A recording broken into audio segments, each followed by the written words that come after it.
ബിന്ദുവിനെ 20 മണിക്കൂർ മാനസികമായി പീഡിപ്പിച്ചവർക്ക് തിരിച്ച സ്വർണ്ണമാല കിട്ടുമ്പോൾ ബിന്ദുവിനോട് വന്ന് ക്ഷമ പറയാനെങ്കിലുമുള്ളൊരു മനസ്സവർ കാണിക്കണമായിരുന്നു. അങ്ങനെ പറഞ്ഞിരുന്നെങ്കിൽ ഒരു പക്ഷേ ബിന്ദു ഇതിന് പോയില്ലായിരുന്നു അല്ലേ? ഇല്ല, അവിടെ വെച്ച് തീരേണ്ട പ്രശ്നമാണ് സാർ. ഈ പ്രസന്നം വന്നത് സോറി ഇങ്ങനെ വന്നതാണ്, സ്വർണം കിട്ടി എന്ന് അവർ നേരിട്ട് വിളിച്ചു പറഞ്ഞതുമില്ല അല്ലേ? അതായത് ഈ പോലീസുകാർ വിളിച്ചു പറഞ്ഞതുമില്ലേ?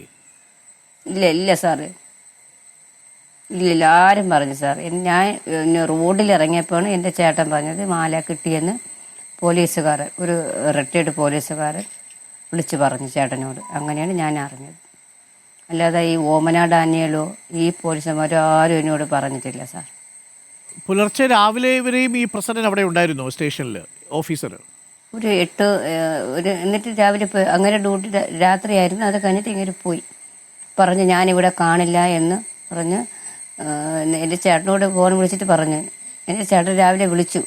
അപ്പോൾ ചേട്ടൻ ബസ്സിൽ വന്നുകൊണ്ടിരിക്കുകയാണ്. അപ്പോൾ പറഞ്ഞു ഞാൻ ഇവിടെ ഡ്യൂട്ടിക്ക് കാണില്ല എന്ന് പറഞ്ഞു. എന്നാലും ആളിനെ കണ്ടാൽ അറിയാം. എൻ്റെ ചേച്ചിയുടെ മക്കൾക്ക് എല്ലാവരും ആളിനെ അറിയാം.